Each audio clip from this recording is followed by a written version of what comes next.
HOA Karen was in the middle of drafting a scathing citation for the Miller family's unauthorized lawn gnome when the emergency sirens wailed. She checked her neighborhood watch app. Alert, mass casualty event. Status, mobile horde approaching from the north. 15 minutes. The video feed showed a sea of gray, rotting flesh shambling down the county highway. They weren't just coming for people, they were coming for the manicured hedges. They were coming for the uniform mulch. Karen Montgomery didn't just live in the Willow Creek Estates. She was the Willow Creek Estates. As the president of the HOA, her clipboard was her scepter, and the bylaws and covenants manual was her holy text. To Karen, a blade of grass measuring 3.1 inches wasn't just a lawn care oversight. It was a personal affront to the sanctity of order. She thrived on the sharp clack of her heels on a driveway as she marched toward a house with a non-conforming mailbox.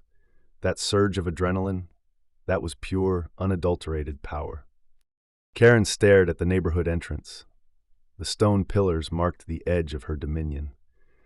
Beyond that lay the unincorporated county lands, a chaotic wasteland where people painted their houses whatever color they wanted and kept chickens in their front yards. She could smell someone's unauthorized meat smoker from here. Technically, she whispered, her knuckles whitening around her clipboard, I have no jurisdiction past the gate. But if she waited for them to cross the line, the carnage would be messy. Blood is notoriously difficult to scrub out of porous concrete, and the HOA budget didn't cover apocalyptic biohazard removal. To save her kingdom, she had to step into the wild. Karen marched past the gates, her heels sinking slightly into the unpaved dirt of the county road. She saw them, 500 undead, moaning and dragging their feet in a way that would have earned them a loitering and public nuisance fine in a heartbeat. Their shuffling feet couldn't quite drown out the drone of flies. She stepped directly into their path, held her clipboard high, and cleared her throat. "Excuse me," she shrieked. "This is a private thoroughfare. You are in direct violation of Section 4, Paragraph B regarding unauthorized gatherings." The lead zombie, a former construction worker with half a face, lunged. Karen blinked. In that moment, she realized her notice of violation forms were remarkably ineffective against the literal end of days. She had no plan. She had no backup. She just had a deep, burning rage that someone, even a corpse, was ignoring her authority. When the lead zombie reached for her throat, Karen didn't scream. She pivoted. Using the sharp aluminum edge of her heavy-duty clipboard, she swung. Crack! The zombie's head snapped back. She didn't stop. She used the clipboard as a shield, a bludgeon, and a tactical wedge. She redirected the horde by screaming at them with the same terrifying intensity she used on people who left their trash cans out past 6 p.m. "Get off the shoulder, move, single file." She lured them toward a steep drainage ravine outside the neighborhood limits, swinging her clipboard like a gladiator's short sword. With one final, mighty shove against the alpha zombie, she sent the front line tumbling into the pit. The rest followed, a mindless cascade of rot, pursued by a cloud of flies. But as the last zombie fell, Karen felt her hand lighten. Her grip slipped.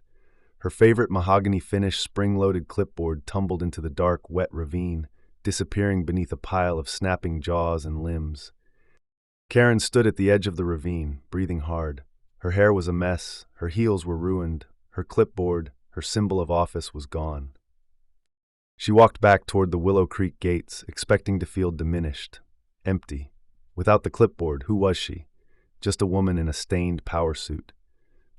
But then she saw the Miller family standing at their window. They weren't looking at her clipboard, they were looking at her. They were terrified. They were submissive. They were compliant. She looked at her empty, shaking hands. She realized then that the clipboard hadn't granted her the power. The clipboard was just a prop. The power didn't come from the bylaws or the laminated sheets. It came from the iron-willed, relentless, terrifying force of nature that lived inside her chest. She didn't need a badge to rule. She was the law. Karen straightened her blazer, wiped a smudge of zombie grime from her cheek, and looked at the Miller's lawn gnome. "I don't need a clipboard to tell you that gnome has to go," she muttered. a dark, victorious smile spreading across her face. Like and subscribe for more dramatic HOA Karen adventures.